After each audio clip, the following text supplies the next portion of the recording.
Prof. Gregor Borg has agreed to provide some feedback to the shareholders on his recent visit to the Lost Cities project, for which we're very appreciative. Gregor, welcome, and thanks for taking the time.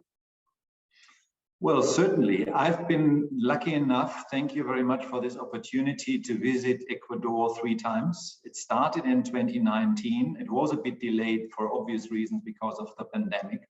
And this year I've been to Ecuador and to the area in July and now in November. And what has completely changed the understanding of the basin is the obvious information that comes from drilling. So in 2019, Aurania had assembled a remarkable set of information and data, which was from soil sampling, it was geophysics, it was from mapping in the field, but we must remember that it's an area that is overgrown. We are sort of on the foot of the Andes in the Amazon rainforest, so outcrop is very, very sparse. So it goes without saying that as soon as one starts drilling, one gets a 3-dimensional impression of what's going on.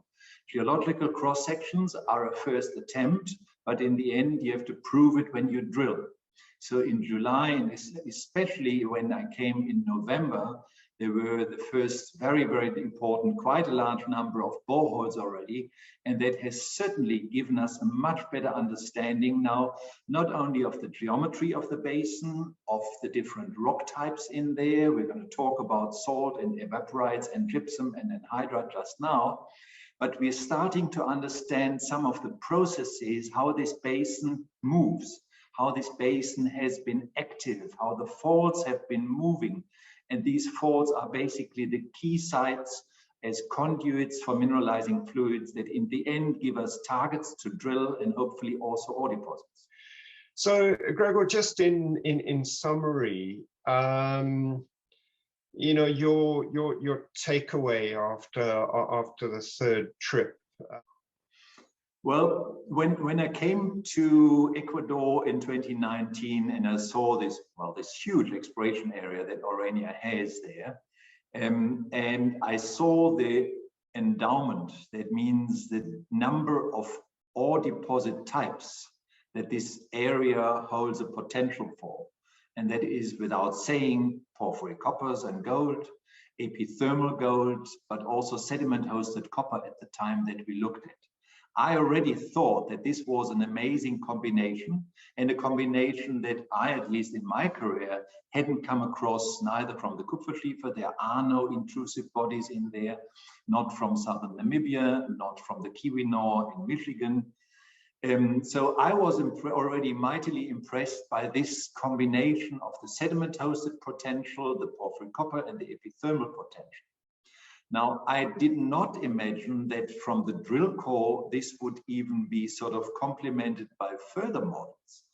And I think the one model that one has to add to this, which makes the area even more attractive, are those growth fault related base metal, precious metal deposits with a very, very strong cupriferous flavor, let's say, because they are certainly copper dominated.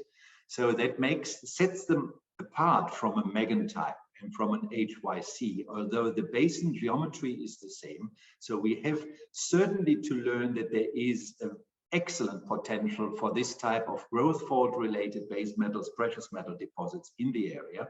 I think the continued potential for Kupferschiefer type redox related copper plus mineralization and growth fault related basins with growth fault bounded basins with the potential for massive sulfides associated with those growth faults, I think is the new addition that certainly I took away from these last 2 visits, and I find absolutely amazing. And I wouldn't know an analog to this that has this multiple endowment in one area. Now, obviously, it's a lot of work. You have a marvelous team there, And your Ecuadorian geologists, they are extremely keen. They are very smart. They're working hard, and they are learning. They are sort of sucking up the information like sponges when I was working them. It was such a pleasure to see this. They're taking their notes. They're asking the right questions. They're going down on their knees with the hand lens, and they're logging the core. So I think you're set up very, very well to continue with this. You have to do more drilling, and then one has to home in on these fertile target areas, which then hopefully will lead to the discovery of the one or the other type of deposit. I think that you know, we've covered a huge amount of ground in this chat. I can imagine that we'll be coming back to you and saying, okay, let's take that aspect and let's delve into it in a bit more detail. So yeah, thanks very much for this, and I think this sets up very well for a couple more detailed sort of interviews and question and answer sessions. So thanks very much for your time, and thanks for taking the time to come to Ecuador and spend some time in the field with us and take us by the ear and show us all these textures. It was absolutely amazing. Thanks very much.